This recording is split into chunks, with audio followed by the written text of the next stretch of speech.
Hey Raghunath, tell everyone about our Patreon community. Sure, Kaustubha. The Wisdom of the Sages Patreon community is an incredible online yoga resource. If you like the type of yoga wisdom and culture we share on the show, then our Patreon community is a great next step. This is a listener-supported podcast, and any level of sponsorship will unlock a wide range of live and archived classes, talks, and even workshops. Raghunath teaches, I teach, and we have a host of other excellent teachers on topics ranging from yoga philosophy, asana classes, storytelling, Ayurveda, kirtan, cooking, meditation, and a lot more. We even have an incredible online Bhakti 12-step recovery group. So if you want to check it out, go to patreon.com/wisdom of the sages. All right, let's get it on.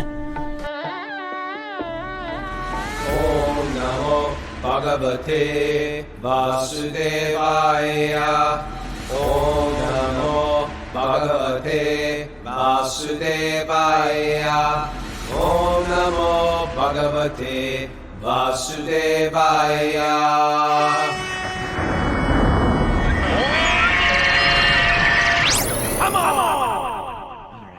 Welcome, everybody, and welcome to Wisdom of the Sages, a daily yoga podcast with your host, Raghunath, and your co-host and senior educator at the Bhakti Center, Kaustubha Das. Welcome to the show. Welcome to Saturday. And if you're listening on Saturday's Questions and Answers Day, that's why we played that song. Q&A Day, we call it. And it's a special day because I feel like part of our spiritual path is inquiring and receiving answers. Inquiring and receiving answers. I'm still doing it. Kaustubha's still doing it. We've been in this game for a while. It'll always continue.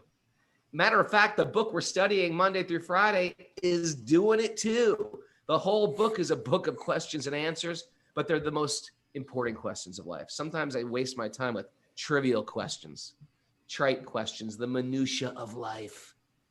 So if you're listening on Facebook for the first time, welcome. You can join us on Zoom or anywhere you get podcasts every day, Apple Podcasts, Stitcher, YouTube, etc. YouTube's fun because you get to see everybody, right? Yeah. Do you see everybody on YouTube or do you see just you and me? Yeah, just the two of us, right? Yeah. Just the two of us. Our backstory is me and Kaustubha were hardcore guys from the early 80s in New York City. Hardcore is a type of music. Hanging out in the gritty New York on the Lower East Side. And then we got turned on to Bhakti yoga in our teens. We became monks and traveled all to actually, you and me have been all over the world together, haven't we? Well, we've been all over India together, right? Well, that's part of the world. I mean, we never went to Nome, Alaska together, but come on. Oh, we've never been to Europe together. We never been to South America touched together. every continent. I was trying to have a bonding moment with you. Okay, well, there's nothing wrong with it. There's been plenty to bond there in India and in America. Yes, there has been. I really want to have a strong appreciation for our 12-step recovery group, which is available through our Patreon. Patreon account is how we support ourselves with this podcast. So if you're not part of that, we'd appreciate it. Join our Patreon account. Pay 50 cents an episode, $1 an episode, $3 an episode, whatever you think you listen to. You know what I mean? If it's worth your time, support us and help us keep this going. But the 12-step program we have is for people focused. Regular 12-step program is focused on a higher power. I'm not the center. I'm part of something much bigger. But we just putting a little face, a little charming baby face on the higher power. A little flute-holding baby face, yellow dhoti, makara earrings, peacock feather in his mukut. Right? That's the face on the higher power. So we have a Bhakti 12-step recovery group headed off by Nancy, R, and Jiva, and Bhakti Ed. And that's going on a bunch. And so you can find out about that on the Discord thread, which is part of the Patreon community. But you ready to dive into anything, or you got some announcements, you guys? Just tomorrow. Tomorrow. A long anticipated show. Oh, so I had a great pre-interview talk with him, and I watched this other movie recommended by Chris Lopez. Chris Lopez he's an old friend of ours, student friend, and he is a film guy too. And he also says you got to watch this movie Phenomenon. It's all about. They don't call them UFOs anymore. Do you know that? What do they call them? They call them. The UFOs is like Spacecraft? No, Alien spacecraft? no, no. Wait a second. There's a new word. It's called unidentified aerial phenomenon, UAPs. They're called UAPs now. But anyway, Drew DeKarma, his special. So anyway, if you want to watch this movie, it's on Apple, whatever, Apple Movies. I'm so uneducated in all this stuff. Hulu. I don't know. Hulu. You don't have Hulu. But anyway, it's pretty self-evident after this movie. Like, we've known about aliens all this time. And so we're going to get to talk about aliens, demigods, Vimanas, their flying ships. So I had a great conversation with our guest who's coming on tomorrow, who knows all about this stuff. I said, well, what's your specialty? He goes, well, my specialty is like Vedic origins. And I said, you're not into UFOs? He goes, I say I had to have I have a major minor in UFOs. Minor in UFOs and a major. Raghunath was like, well, that's good enough for me. I'll take it. And also, he's really good at archaeology, which is really interesting. Like, because the theory is mankind is relatively new, Homo sapien or sophisticated man, etc. But he's saying there's a lot of evidence, right? There's lots of evidence, and he and another professor, physicist, I don't know, professor. Richard Thompson? Yeah, Richard Thompson. They compiled a massive archive of all these anomalies that they just don't fit in with the modern theories of man. Like, they'll find like children's toys in rock strata that should be 2 million years old, and they don't know what to do with that. It does not fit into their, and you don't want to claim it. Oh yeah, we found this stuff, because these scientists messes everything they're funded. It goes against the theory they're trying to promote. So there is an agenda in the scientific world. There's information filters, and he just explains it in a very like logical way. It's a great book. I actually read that whole book. It's like really thick, just like one example after another after another. If you're like scientific minded, it's great. It's called Forbidden Archaeology. Even if you're conspiracy minded. Even if you're conspiracy minded, you may like it too. It's not so much. I think, if I remember, it was many years ago that I read that book, but they're saying that there's this information filter, and whether, in other words, just like you said, we found something that doesn't fit into the paradigm that we have, that life is this. Apparently this is evidence that like human life, was happening much longer time ago than we thought. And so you've discovered this thing, and now the question is, how do you deal with it? And whether it's like straight out, like a conspiracy, whether it's just like we need to bury that evidence, or Sure. whether it's like even a psychological kind of like, oh, we must have made some kind of mistake, or Right. But it gets filtered out one way or another. I mean, people do this with criminals all the time. They just said, this guy must have done it. Yeah. So we need a few type of evidence. Right. And they'll take random pieces of evidence and put it together to make sure that he is convicted. So in the greater picture of things, he was not even there. There's no DNA matching. They just put something together because they already have an agenda of what they're trying to prove. Right. So even if they're not doing it intentionally, they're still doing it. Yeah. Oftentimes, even if they're not doing, they could even be doing it with great Sincerity. Sincerity. Yeah. It's not like it could be this massive conspiracy. It just could be. This is the way we see things. Yeah. Right. Okay. All right. All right. Then. Anything else, Mara, we want to announce? Yeah, Madhu's doing a workshop tomorrow afternoon That's at right. 2 p.m. Madhu, That's a it's, Q&A, Bhakti Q&A. and Bhakti. If you love Madhu, check that out. And who doesn't? I mean, is there anybody that doesn't? No, we love that man. I mean, how could you not, right? So that's on our Patreon group too. Mm-hmm. And there's the Bhakti Recovery Group meeting today is at 9:30. Oh, that's great. Eastern time. Yeah.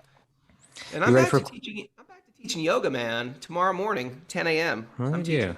Okay. Supersoulyoga.com, or if you know me, you can just text me and we'll get you a link. Supersoulyoga.com. I'm back in business. Look at this guy. He's fasting. He's doing yoga.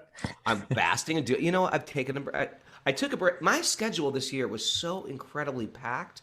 I was going to Europe like 5 times this year, teaching and traveling. And Not this year, the previous year. no, this year was planned. Oh, it was planned. Okay. And you know what? I think the pandemic was a blessing for me because it made me just slow the hell down and get some quality time. It helped with the podcast. Done that for a lot of people. Yeah. And you know what I was thinking today also? Whatever the pandemic is, I've been reading the Bhagavatam every day. And because of the Bhagavatam that we're doing every day, it's forcing me to get into more types of Bhagavatam study, etc., other things. I might be, it's just getting me more into the bhakti rabbit hole, better than I've been for years. So you like it in that rabbit hole.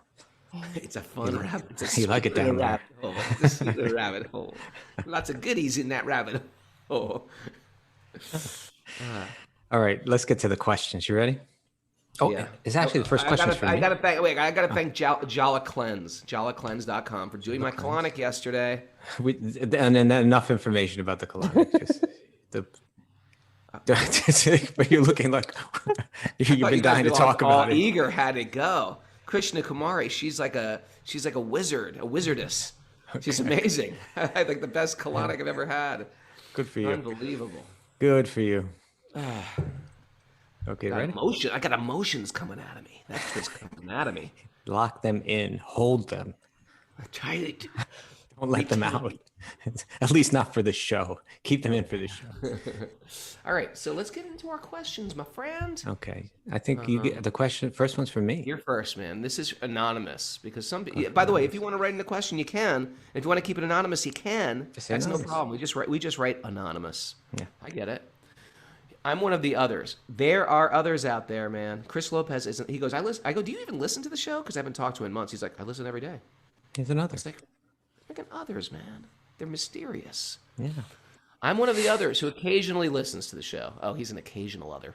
That's all right. Well, it all comes out. It all comes out.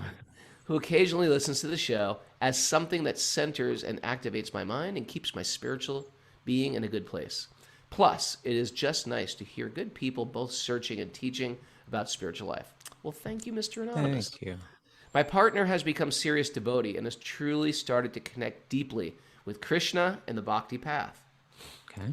I have heard you and a guest talk about relationships between a couple who deeply follow different religious teachings. However, I am maybe some kind of agnostic who thinks like a modern scientist much of the time and lives much or too much of the time in a capitalistic culture. I mostly rejected the Christian teachings that I was raised with long ago as something that I did not provide much to me. My question is, how can I become and stay deeply connected in partnership to a true devotee of Bhakti Yoga, while my life and approach is often more secular? I truly care for this person, and I know she is gaining great riches and meaningful world from her following. Is such a partnership even possible? Will I stand in her way? So to continue, will she need to make a choice of Krishna or me? Or what can I do to help her and us? Personally, Kaustubha, I think he's through. I think he or she. It could be a she. No. I think he is partner. I think his partner is a girl. There are some people that have partners that are girls that are not men. I can fill you in on that, Raghu. Well, all right, whoever this person is, you're right. Yeah. So whoever this person is, I think they're through. I think their material life is through. They're too kind and loving and open. They're hooked. They're hooked. Once you start to hear the Bhagavatam, nothing makes sense anymore. Right. Nothing is the same. Maybe, but in any case, I really appreciated this question. I mean, how could you not like this person, right? It's just like, sweet. I listen to your thing. I don't totally buy into it necessarily, but I still feel like I'm gaining something good from it. Right. And my partner's really into it and getting deeper into this path. And this is real sincere. It's like, and there's something, I can see this many times, that there's something scary when your partner starts to get in deeply into spiritual life. It becomes, and this person just like in a really open way expressed that fear, are they going to have to make a choice between this path and me? That's the fear, right? And the way that this person just said, okay, well, let's step up and deal with this. Like that's the way, right? Generally we bury these things and we begin to, play out different types of behaviors, like maybe another way that this person may have reacted was to just like try to try to point out faults with it or try to weaken that person's faith, maybe directly or indirectly, maybe overtly or kind of covertly, try to weaken that person's faith.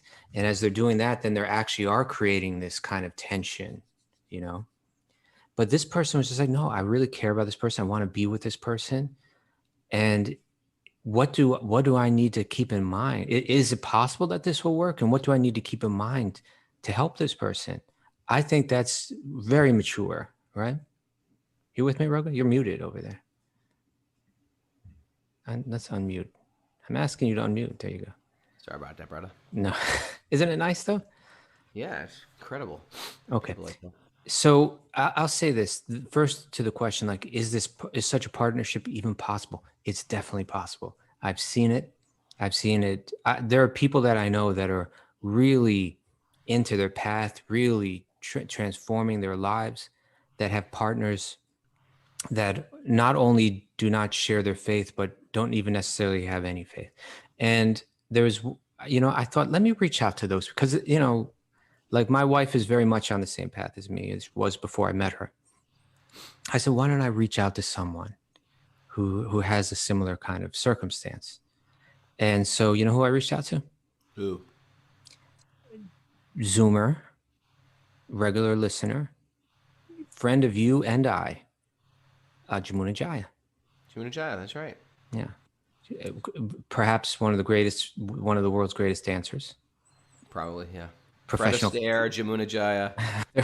Michael Jackson, Baryshnikov, and also professional clown. Professional clown for like sick children and that goes in in the hospital when you're really like broken, and she comes in with her beautiful smile. Yeah. Okay. Dancing around the hospital. So I just wrote to her and I said, hey, I shared the question with her. And I said, any feedback from yourself or from your husband that could help us understand this? So I'm just going to read her response, and I think it's all in there, So here goes. She wrote, Haribol, thanks for asking.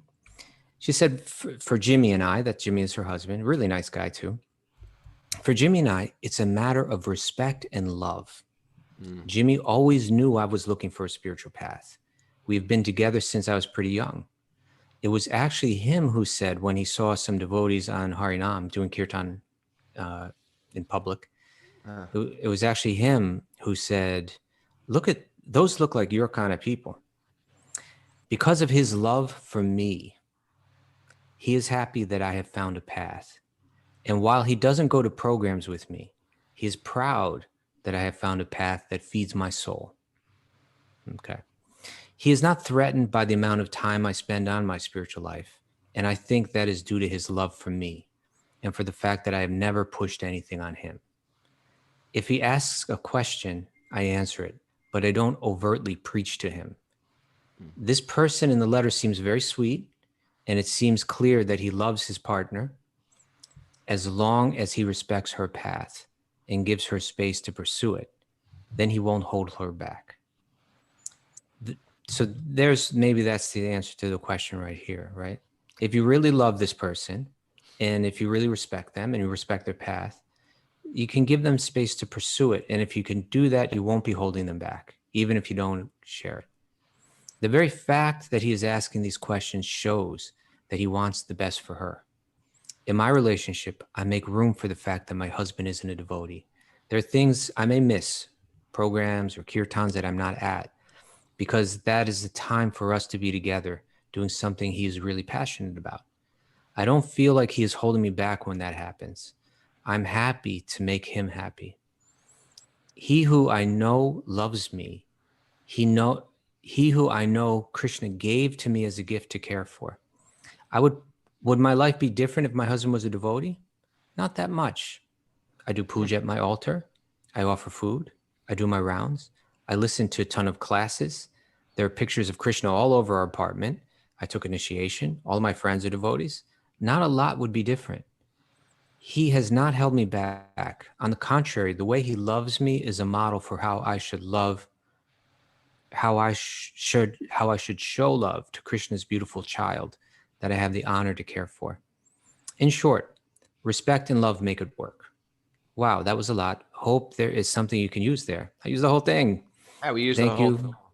Yeah, thank you for this service to you. Oh, thank you, Jamunajai. So I think the mood is there, and I'm really hopeful for this anonymous writer because I can see that it's just from the question itself. It seems like they do kind of possess the attitude and the qualities that that Jamunajai is speaking about here. Yeah, the first thing that comes to mind, that's such a beautiful state. He's a very like mature guy. He's not threatened. Jimmy. Yeah. Yeah. It's very impressive. Mm-hmm. The only thing I would say, if you're engaged to be married, I think an important pre-marriage conversation is, how are we going to raise our children? Are we going to raise them? Because that becomes a touchy thing sometimes. Are we going to raise them in bhakti as vegetarians? That's a very, very important issue.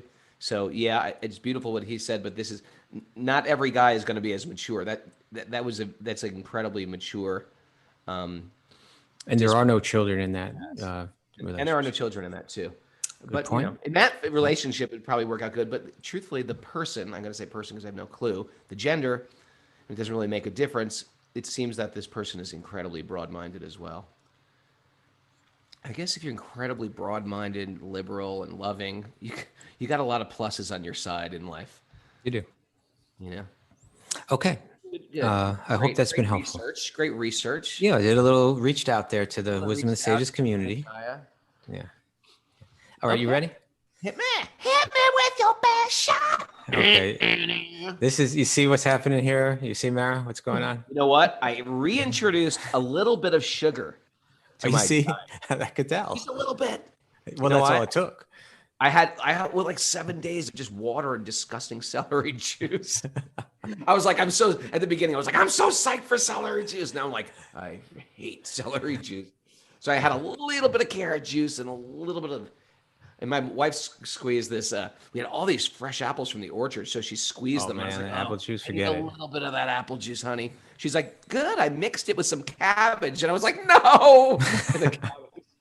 Gross. But anyway, that's the celery's got this. Yeah, so I got a little bit of sugar. It's the first time I had sugar. And yes, it shows. It shows. Yeah, but that's okay. Are you ready? This is coming from Samuel Walker via Patreon message board. Samuel Walker. Thanks for the inspiration. I'm a regular listener on Apple Podcasts and other.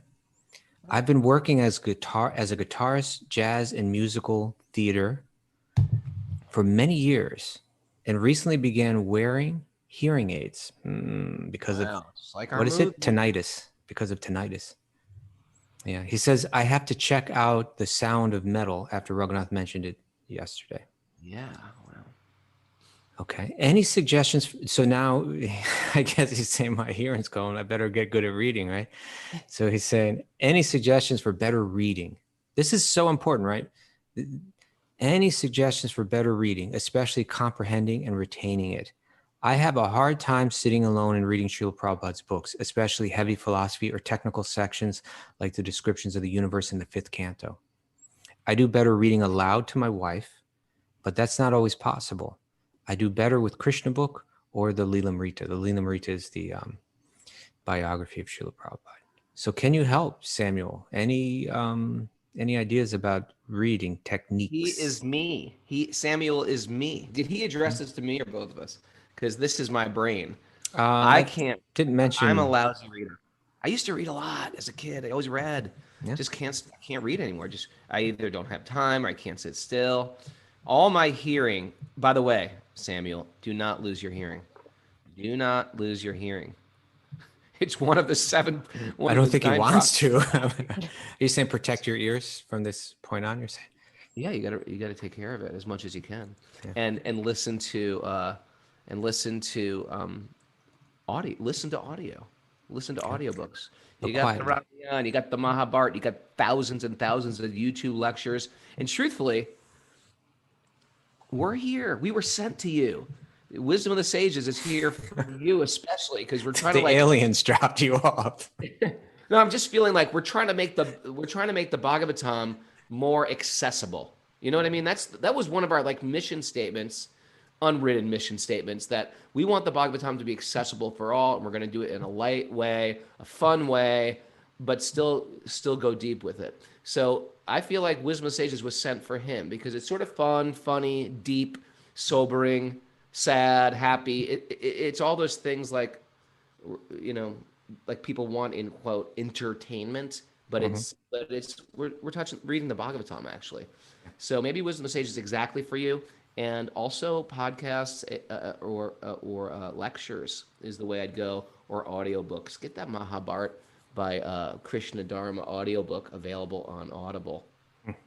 I think I've sold so many of those for Krishna Dharma. Look at you. I should get a percentage. I should get like a affiliates percentage. How would you know? I tell everybody to read it. Get all my students to read it. It's like, But they don't. You don't. Do you know that they've actually purchased it? Yeah. How? How do you know? They Sarah, tell did you. you get the Mahabharata on my recommendation? No. No, Oh, You I see. have the physical book, You see. You're. All right. Did you get the? All right. That's also my recommendation. but it wasn't the Krishna Dharma one. Oh, you see, Raghu. Sorry. Well, you got the wrong one. You know, could I share a couple of thoughts on this too, Raghu? Yeah, please. Two things. One is that you don't have to, there's different ways to read. You don't have to think about reading like study. All your reading doesn't have to be study, and you can read without worrying about retention at all. Like just sometimes it's nice to study and try to retain what you're reading. And sometimes you can just entirely let go of that, because there's times in life where we want our reading to just be like, no tension there, you know? Like you want to relax and read, and you can relax and read and not worry about retention at all, and just immerse yourself in that moment of reading. Right. I think it's a nice way to read. It's relaxed. You know, I like what he said. I read to my wife. That's a great one. Well, that's I read come to my next point. Yeah. Yeah. Okay. Go. Well, is that, but he said, but sometimes that can't be done. Like maybe his wife's not around. So I'd say, but you can still read out loud. Read And to his deity. Read to a picture of Krishna. That's what I was gonna say. It's like, actually, it's devotional service. It's like Krishna, or you know, he likes to hear these books himself. You know, so if you read these books as if you're reading them to Krishna, you know, like in other words, you can read these books to Krishna, and you can read them out loud. It may feel a little weird at first. Get over that. And when you read out loud, and not only when you read it out loud, but when you read out loud, you the way I do it is I try to do it just like I'm reading on the radio or something like that. Like I try to read every word just right. And this keeps you focused on, this way you're not just reading in your mind somewhere else, but it keeps your mind focused on the words. And it's a really great practice. I do it almost every day. You know? So that's another thing you could do too. All right. All right. Hope that was useful. Don't lose your hearing. Don't lose your hearing. All right. This is from Stephen Quintanar. He's a regular Zoomer. Mm-hmm. There have been clinical studies done by the prestigious Johns Hopkins University, and one showed that Psilocybin. What is it? Psilocybin. Psilocybin. I should mention that I edited this down. There's a long talk about psychedelics. Okay. So psilocybin led to the is profound experience that 67% of participants rated as among the top 5 most meaningful experiences of their lifetime. Whoa. Whoa. Boring people. Like, that was the best.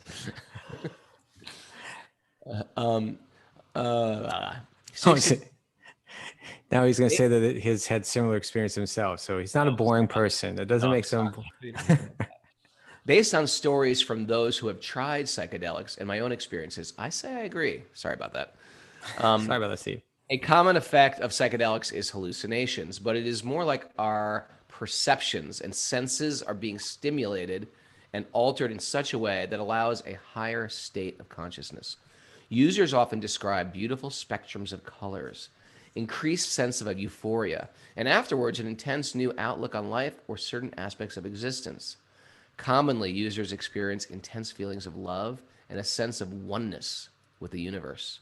In high doses, users have also shared visions of spiritual beings and their and theranthropes. Mara, What is what's a that? theranthrope?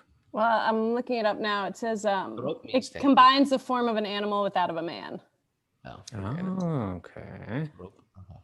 I guess this leads me to my question. Do you think it's possible that psychedelics had any influence on Vedic teachings? Could it be possible that there is a correlation between religious teachings, spreading the message of love, and the similar experience that one has under a psychedelic? We cannot, in this world, in this material nature, see beings that are half man, half animal, except Nishringa Dave. Our senses cannot perceive. Well, that's what certain I think that's what he's getting at. Oh, you can't see it. Okay. Our senses cannot perceive certain aspects of reality that may be around us at all times. Not to mention, history shows that users of psychedelics tend to be more loving in nature and more understanding of nature, of existence. Man, I got to start taking some psychedelics. It sounds like he's really selling me on this. This has been dancing around my head for some time now. This guy is so sweet.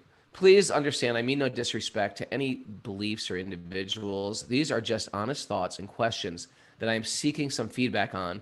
If this is not a good question to share on the show, I understand. If there is no good answer to this, I understand. Thank you so much for taking the time to read this. It means the world to me having an outlet like Wisdom of the Sages where the higher aspects of life are discussed. I hope you have a great day. Thank you, Steve Quintanar, via the email. That, by the way, that is the appropriate way, the appropriate mood of asking a question. It's so sincere and humble. Please forgive me for any offenses. What a sweet guy. He is. Yeah. Go Okay. for it. Well, I remember I answered a similar question some months back, and when I did, there were all these responses. There's Have you ever taken psychedelics? Yeah, when I was a kid, I took psychedelics. Okay.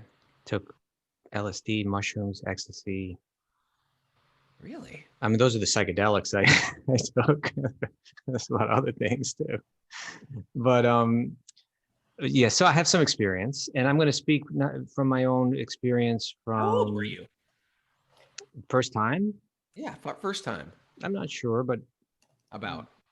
13 or 14. Oh my God. You're shocked.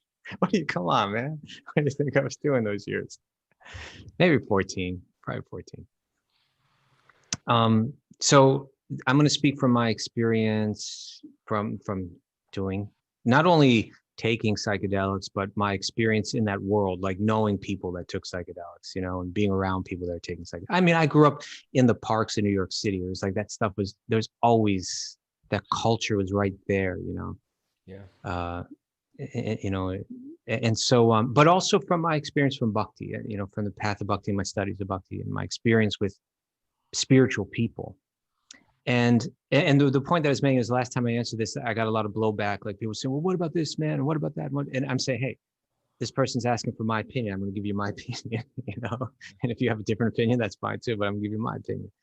And my opinion is based off, again, my experience, but I want to go to, I see things very much like this. I'm going to share a story. And that is that, Timothy Leary, in the 60s, he was this kind of like spokesperson for psychedelics and using them to attain higher states of consciousness. And then, that got him, if I understand correctly, that got him kind of booted out of Harvard University. Yeah, he was a professor at Harvard. He wasn't going to Harvard. He was a professor that was recommending them. That's right.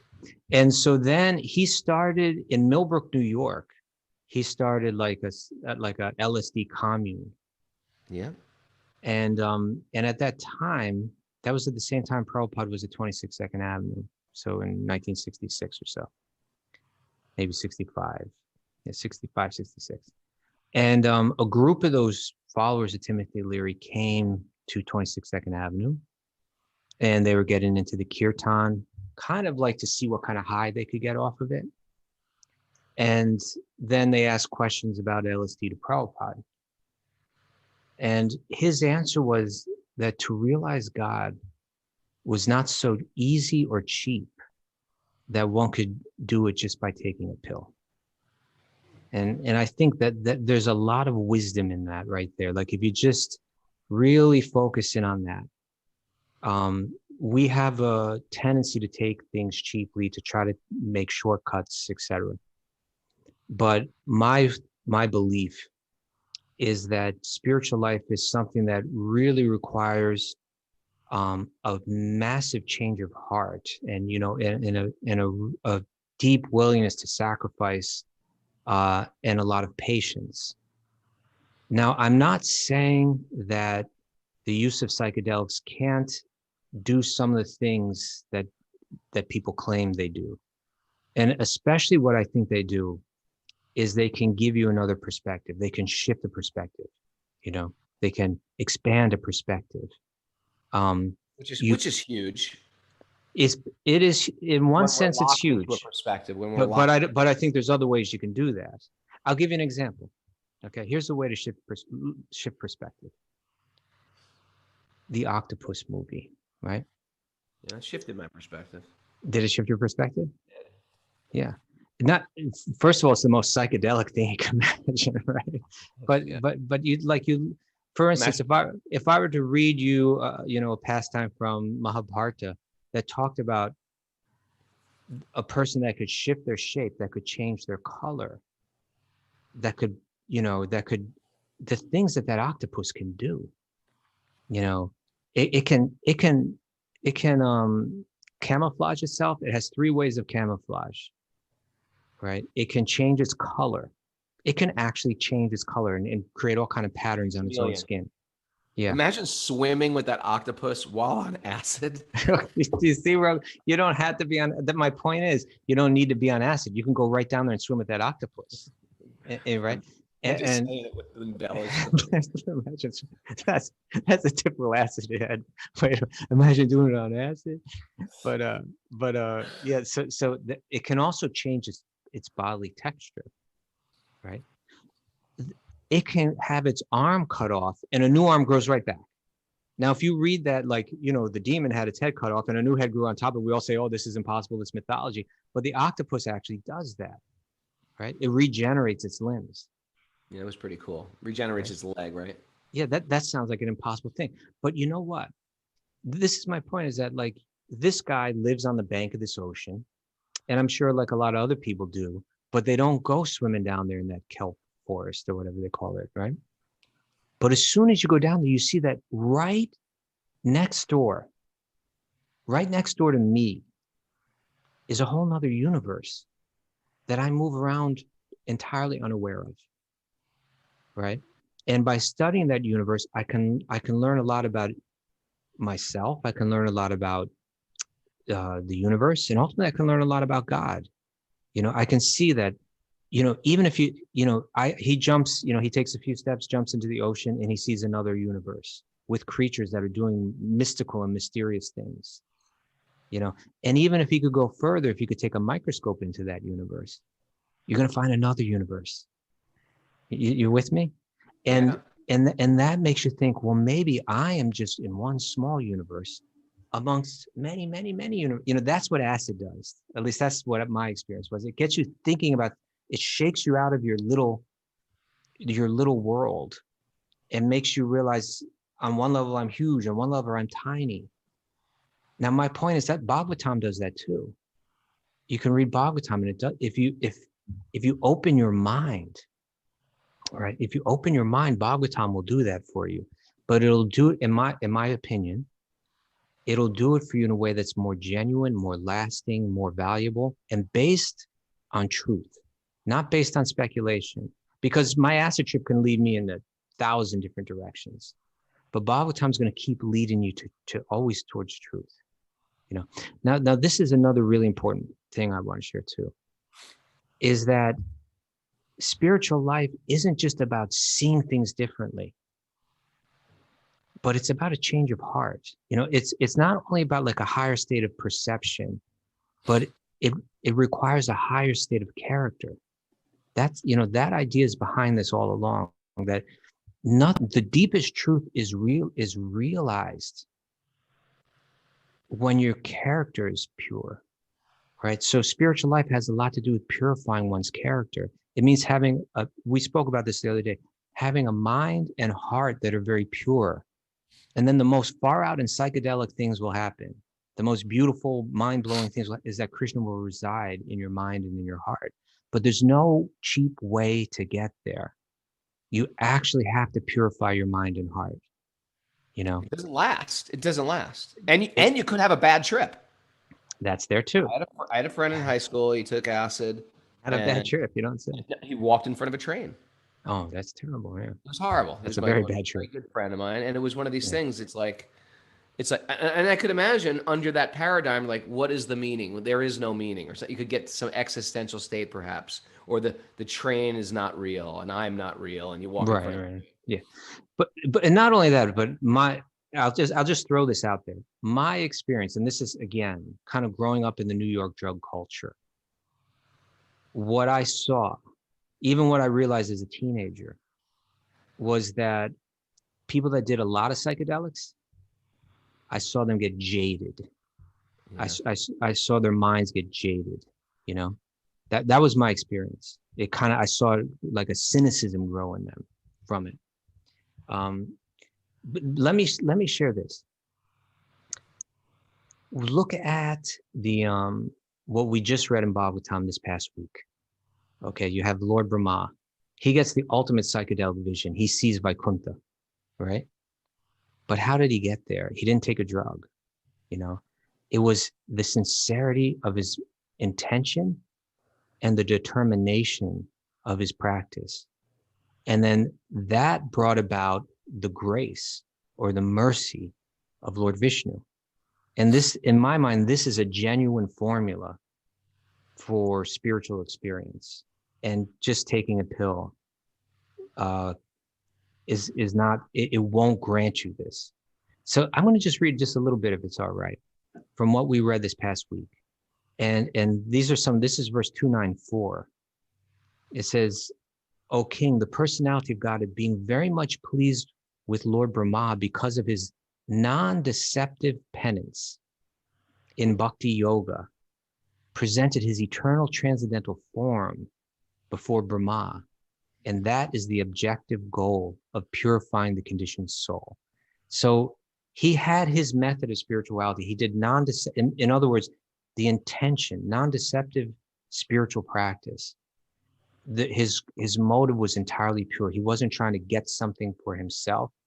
It was entirely pure spiritual motive. And then it said, then in text 2, 9, 8, and 9, it says, Lord Brahma underwent penance for 1,000 years by the calculations of the demigods. He heard this transcendental vibration from the sky and he accepted it as divine. Thus, he controlled his mind and senses, right? It's not cheap. You have to sacrifice in order to get something real, And so he controlled his mind and senses, and penances he executed. This is great too. And the penances he executed were a great lesson for living entities. If you want deep spiritual, psychedelic, experience, then follow, in the footsteps of these great souls. Thus, he is known as the greatest of all ascetics. The personality of Godhead, being very much satisfied with the penance of Lord Brahma, was pleased to manifest his personal abode, Vaikuntha, the supreme planet above all others. This transcendental abode of the Lord is adored by all self-realized persons, freed from all kinds of misery and fear of illusory existence. Now, the people that I saw doing lots of psychedelics, they were not free of fear. They were in as much illusion as anybody else. That was my experience. Now, continuing, Lord Brahma, thus seeing the personality of Godhead in his fullness, was overwhelmed with joy in his heart. He had and thus in full transcendental love and ecstasy, his eyes filled with tears of love, and he bowed down before the Lord. This is the highest perfection of the living being, the Paramahamsa. The beautiful personality of Godhead addressed Lord Brahma, and he says, O Brahma, impregnated with the Vedas, I'm very much pleased with your long accumulated penance and the desire for creation. Hardly am I pleased by the pseudo-mystics. I think that's a very significant term here too, right? It's like, I'm not impressed. I'm impressed with people that are really willing sincerely to sacrifice for their spiritual attainment, and not the pseudo-mystics. And he says, the highest perfectional ingenuity is the personal perception of my abodes. And this has been possible because of your submissive attitude and the performance of severe penances according to my order. So Steve asked, do I think that hallucinogens may have had something to do with what plays out in the Vedic literature? My answer would be, it's telling me right here that this is what granted him that vision. This is what granted him that experience of ecstasy. It was how, with great sincerity, without any ulterior motive, in a mood of complete selflessness, he performed the order of his guru in a state of deep meditation with a lot of patience, and being pleased by that, he was granted this, and not in any, there's no cheap way around it. And so I don't have faith in psychedelics. Again, I'm not denying that people can't get clues towards a higher reality. But I think those clues are all around us too. They're in the ocean with the octopus, and they're, in the sky, and they're in the earth, and they're everywhere. And I believe psychedelics may give us an opportunity to expand our perception, but as you mentioned, but then it goes, and maybe it takes a little something with it as well, but I do have a lot of faith in the practice of bhakti to attain those states. Kaustubha, you were a real druggie back then, huh? I mean, I wasn't the only one. Come on. Can I tell you though? You're like straight edge acharya. You're like one of these rare people. What, though? You want to hear a secret? It's secret, but I know we're talking to 12,000 people right now. But yeah. I was on such a desperate spiritual path there at the end before I got into bhakti. I had a guru. He wasn't a bhakti guru or anything, but I think I heard about this guy in the West Village or something. Yeah, Guru Steve. Guru Steve, his name was. Okay. And he was sort of it's a funny long story, so I'll just keep it short. But he gave me some mantra to chant, and he said you need to take mushrooms. Mushrooms. And he said they're sacred, and they will give you your answer to God. And so I was like, I'll do anything. I'll do anything. I'll do anything. I wanted God so bad. So you did mushrooms? So I locked myself in my room and I just chanted and chanted. It was interesting. I was at that time in my life. I was trying to discuss what color to paint my apartment and stuff like that was on my mind. Little trivial things like that. And so after chanting and chanting and chanting, and then taking these mushrooms, sitting alone, I was like, and I felt the high of it, and I was like, paint my apartment. Who cares? This world is temporary. And then I just was like, hold it. This was just from the chanting, or this was from the mushrooms? This is from the mushrooms. So everything started melting and spinning. I did. Hold it. Right. So slow down. I tried to make slow down. Right. Just 1 second. Go by real quick. This is an exclusive right here. Okay, we got an exclusive. Ray Capo, straight edge acharya. Did mushrooms. Okay, this is interesting. Yeah, well, you know what? Man, if we want to increase our ratings, we just got to do a clip of this piece right here and circulate this around the internet. This to be the headline of the thing. I was the leader of a massive straight edge thing, but it shows like I wanted God more than I wanted straight edge, and I had some faith in this sort of crazy guy for some reason. But at the same time, I was going to a lot of the bhakti centers around New York City. That one on Greenwich Avenue in the West Village that we used to go to. Yeah. And I took them a little seriously, but not too seriously. I appreciated it. But then that day. Were you all alone on the mushrooms, just sitting there alone in your car? Sitting alone in prayer. Okay. Sitting alone in prayer. And then I got this revelation that everything those Krishna guys have told me is true. Everything they've told me is true. I kid you not. And I went right to the temple the next day, and I met Satyaraj Prabhu. Yeah. And Satyaraj, I said, you met him, meaning for the first time, or I met him for the first time at this moment, or right after the mushrooms? After the mushrooms. Okay. After the mushrooms. And he you know that first meeting when you meet a devotee and they answer all your questions, like Yeah. I had so many burning questions, he answered them so perfectly. And I said, listen, before you go, I have one more important question. Mushrooms. I said, mushrooms, do you need Do you sell them? Where can I get more mushrooms? Do you all sell mushrooms here? I don't care. Listen, I said, listen, I said, are these mushrooms useful? I mean, I got definite realization to come to the temple today because of these mushrooms. I was like, why should we throw these out if they were also, because the other fake guru guy was also saying, yeah, they're good. They're given from God. You'll love them. It's good for you. People have been taking them forever. And I said, why should we throw these out if they're given by God for our deep realization? He said what I said earlier. Well, you can take them and have a bad trip. And he said, but I'll never forget this phrase. It was so beautiful. Never mistake the player of the flute for the flute. Okay. Isn't that a beautiful statement? I don't understand it. Never mistake the player of the flute for the flute. Krishna's behind the realizations, and he's ultimately seeing what your real desires are. So it's not the mushrooms, it's Krishna working through that. So if Steve got some realization deeper about Krishna, it's because Krishna is there using it. Mhm. But you can also have miserable experiences on psychedelics. Yeah, sure. And you could have any kind of experience, right? And the thing is, here's the deal. I didn't want like a quick high. I wanted a regular spiritual practice. I wanted a regular spiritual practice in my life. I don't And want you to just got be like very deep for one moment and then come back to reality and suffer with the threefold miseries and then go into, oh, I see ghosts, I see angels. I'm an angel. I didn't want that. Okay. I'm an angel. I'm a ghost. Should we get into ghosts tomorrow with Judah Karma? Should we go there? Should I? You gotta have some. You gotta rein it in on some level. Otherwise, you won't go any deep into any one topic. Right? So, if you want UFOs and archaeology, I think why don't we keep it there? Okay. You Alrighty. accepted it.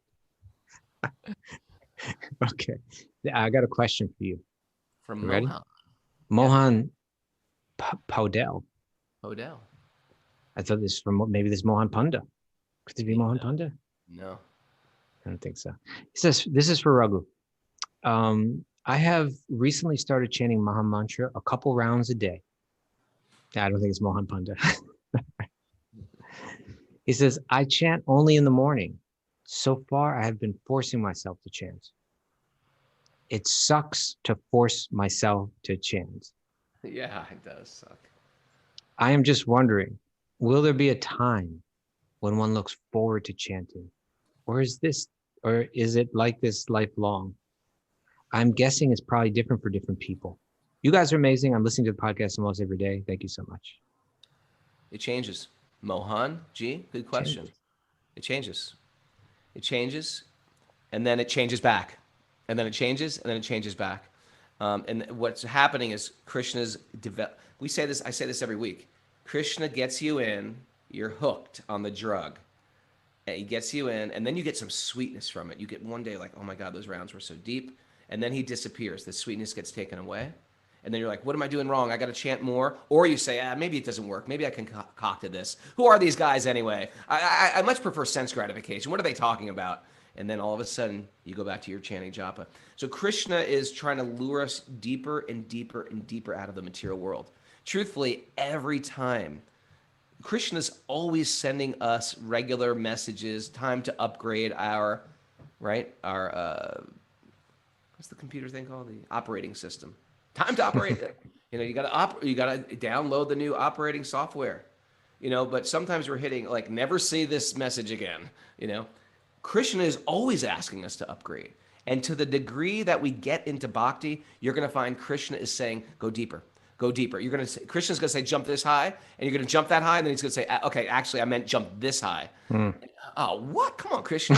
I'm gonna jump this high. And he's always raising the bar. And that's what spiritual life is. It's Krishna raising the bar, and we end up taking hops right out of the material world, where we're not in this world, but not of this world anymore. So at this stage of chanting 2 rounds of japa a day, there's a dryness but it's not a dryness. What Krishna is seeing is this devotee is so sincere. This devotee is so sincere. And then all of a sudden he'll get some sweet taste. What's the analogy, Raghu? Well, the famous analogy, which is hard for an American to get because in India, But it's still worth throwing out there. yeah, people get jaundice in India, and it makes their eyes turn, your sclera turn yellow, and their tongue turn yellow. It takes a very long time to heal this, and your liver shuts down.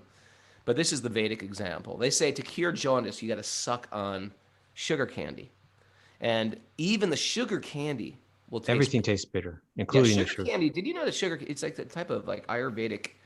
Rock candy. Rock candy, a type of Ayurvedic medicine. So to suck on the sugar candy helps the jaundice somehow. So it's going to taste bitter at first. It's going to taste Very bitter. It's going to taste bitter first, and all of a sudden you realize the sweetness was always there, but my consciousness was not there.